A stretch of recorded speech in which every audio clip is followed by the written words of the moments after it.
Welcome to the Tech Egg. Don't get scrambled. Enjoy the video. Hey everyone!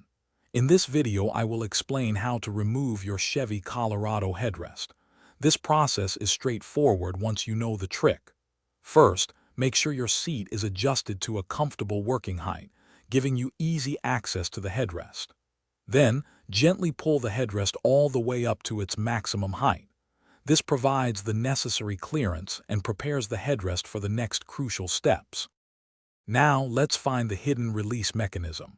On the inboard side of one of the headrest posts, right near where it enters the seat, you'll find a very small, often flush, circular hole. This tiny opening is the key to unlocking the headrest from its position. It might be subtle, so take a moment to locate this critical point carefully before proceeding to the next step.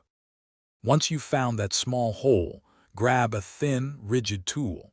A straightened paperclip, a small pick tool, or even a tiny Allen wrench works perfectly for this task. Carefully insert the tip of your chosen tool into the hole. You'll need to apply firm, consistent pressure to push in the internal release mechanism. This action disengages the lock holding the headrest securely in place.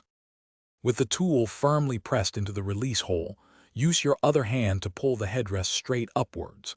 It should then slide out smoothly from its mounting points. To put it back, simply align the headrest posts with their receivers and push down until you hear a satisfying click. This indicates it's securely locked back into place, completing the removal and reinstallation process. Thanks for watching. Consider subscribing if I helped unscramble your problems.